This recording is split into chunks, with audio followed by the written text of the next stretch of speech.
नमस्कार. देशोन्नतीमध्ये मी ऐश्वर्या शिंदे आपलं स्वागत करते. बघूया प्रदेशच्या आजच्या टॉप 10 बातम्या. विधानसभेचा निकाल येऊन खूप दिवस झालेले असतानाही मंत्रिमंडळ विस्ताराबाबत अद्यापही काही निर्णय घेण्यात आला नाही. 16 डिसेंबर पासून नागपुरात हिवाळी अधिवेशन सुरू होत आहे. त्यापूर्वी 14 डिसेंबर रोजी मंत्रिमंडळ विस्तार होणार आहे.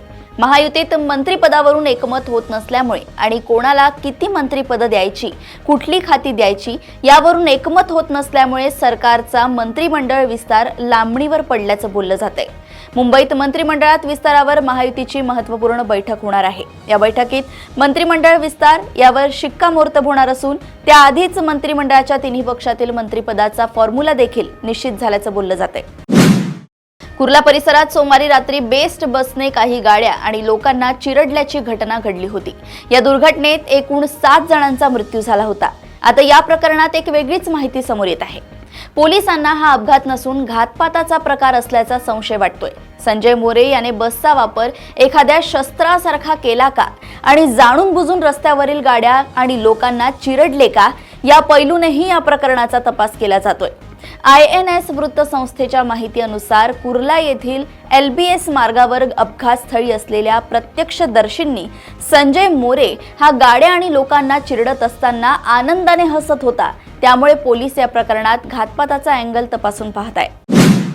किल्ले रायगडाच्या पायथ्याशी शिवसृष्टी उभारण्याच्या प्रकल्पाला गती मिळणार आहे. प्रकल्प अहवाल तयार करण्यात आला असून तो मंजुरीसाठी राज्य सरकारकडे पाठवला जाणार आहे. राज्य सरकारच्या मंजुरीनंतर प्रत्यक्ष कामाला सुरुवात होईल. किल्ले रायगडाच्या पायथ्याशी ही शिवसृष्टी उभारण्यात येणार आहे. यासाठी 80 एकर जागेचे संपादन पूर्ण झालंय. 50 कोटींचा प्राथमिक निधी राज्य सरकारने दिला होता. त्यानुसार शिवसृष्टी उभारणीच्या कामांसाठी हालचाली सुरू झाल्या आहेत. राज्य मंत्रिमंडळ विस्ताराबाबत सुरू असलेल्या गदारोळात विधिमंडळाच्या हिवाळी अधिवेशनाची तयारी अंतिम टप्प्यात पोहोचली आहे. 16 डिसेंबर पासून नागपुरात अधिवेशन सुरू होत आहे. आजपासून विधिमंडळ सचिवालयाचे कामकाज सुरू झाले. काही भागांतून अधिकारीही येऊ लागले आहेत. स्टेशनरी घेऊन ट्रकही पोहोचले आहेत. विधिमंडळ सचिवालय आजपासूनच आमदारांचे लक्षवेधी प्रस्ताव आणि अतारांकित प्रश्न स्वीकारण्यास सुरुवात झाली आहे.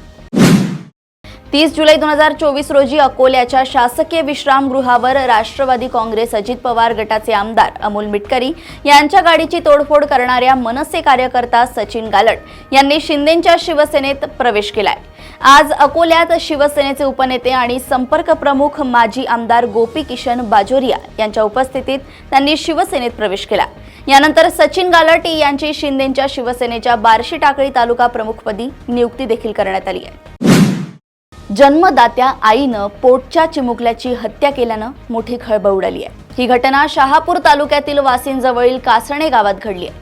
घरगुती भांडणातून जन्मदात्या आईनंच पोटच्या मुलाला ठार मारल्यानं आई विरोधात पडघा पोलीस ठाण्यात गुन्हा दाखल करण्यात आलाय. सासू सुनेच्या भांडणात अवघ्या 1 वर्षीय बालकाला जीव गमवावा लागल्यानं हळहळ व्यक्त करण्यात येत आहे. हत्या करणाऱ्या आईला पोलिसांनी अटक केली आहे. रत्नागिरी जिल्ह्यातून मोठी बातमी समोर येत आहे. जिंदाल कंपनीमधून वायू गळती झाल्यामुळे जयगड येथील नांदिवडे माध्यमिक विद्यालय मंदिरातील विद्यार्थ्यांना वायू गळतीचा मोठा त्रास झालाय. अनेक विद्यार्थ्यांना श्वसनाचा आणि उलट्यांचा त्रास होत असल्याची माहिती मिळत आहे. आतापर्यंत समोर आलेल्या माहितीनुसार जवळपास 35 ते 40 विद्यार्थ्यांना वायू गळतीमुळे त्रास होतोय. संबंधित प्रकार समोर आल्यानंतर सर्व विद्यार्थ्यांना तातडीने रुग्णालयात दाखल करण्यात आले.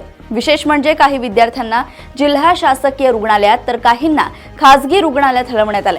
जिंदाल कंपनीच्या टाक्यांचा मेंटेनन्स सुरू असताना गॅस लिकेज झाल्याचा संशय आहे. 1993च्या मुंबई बॉम्बस्फोटातील भूमिकेसाठी अबू सालेमला पूर्ण 25 वर्षांची शिक्षा भोगावी लागेल असा निर्णय न्यायालयाने देत त्याची लवकर सुटका करण्याची याचिका फेटाळून लावली आहे. मार्च 1993च्या मुंबई साखळी बॉम्बस्फोट प्रकरणातील दोषी अबू सालेम अब्दुल कय्यूम अन्सारी याला दहशतवादी आणि विघटनकारी क्रियाकलाप प्रतिबंध कायद्यांतर्गत नियुक्त केलेल्या विशेष न्यायालयाने 25 वर्षांची शिक्षा भोगावी असा निर्णय दिलाय. न्यायालयाने सालेमची याचिका फेटाळून लावली आहे, कारण तो लवकर सुटण्याचा हकदार नाही असं सांगितलंय. विधानसभा निवडणुकीपूर्वी तत्कालीन महायुती सरकारनं अनेक मोठ्या घोषणा केल्या होत्या, ज्यामध्ये मुख्यमंत्री युवा प्रशिक्षण योजनेचा देखील समावेश होता। अंतरिम अर्थसंकल्पामध्ये या योजनेची घोषणा करण्यात आली होती। या अंतर्गत अनेक जणांना प्रशासकीय विभागात देखील 6 महिन्यांसाठी रोजगाराची संधी उपलब्ध करून देण्यात आली। मात्र आता या योजनेला 3 महिने उलटून गेले तरी या योजनेचा लाभ घेणाऱ्या लाभार्थ्यांना पैसे मिळाले नसल्याचं समोर आलंय। त्यामुळे या योजनेतील प्रशिक्षणार्थ्यांनी नाराजी व्यक्त केली आहे। राज्याच्या अंतरिम अर्थसंकल्पामध्ये महायुती सरकारकडून लाडकी बहीण योजनेची घोषणा करण्यात आली होती। लाडकी बहीण योजना ही एक राज्य सरकारची महत्त्वाकांक्षी योजना आहे। लाडकी बहीण योजनेच्या निकषात बदल करण्यात येणार अशा बातम्या गेल्या काही दिवसांपासून सुरू होत्या। मात्र लाडकी बहीण योजनेच्या निकषात कोणतेही बदल होणार नसल्याचं आता समोर आलंय। याबाबत राष्ट्रवादी अजित पवार गटाच्या नेत्या अदिती तटकरे यांनी माहिती दिली आहे। त्यामुळे लाडक्या बहिणींना आता दिलासा मिळाला आहे। प्रदेशातील अशा टॉप 10 बातम्या जाणून घेण्यासाठी बघत रहा देशोन्नती। आणि अजूनही तुम्ही आमच्या चॅनलला लाईक आणि सबस्क्राईब केलं नसेल तर लगेच लाईक आणि सबस्क्राईब करा आणि बघत रहा देशोन्नती। नमस्कार। ठळक घडामोडींसाठी देशोन्नती न्यूज चॅनलला सबस्क्राईब करा आणि बेल आयकॉन प्रेस करा।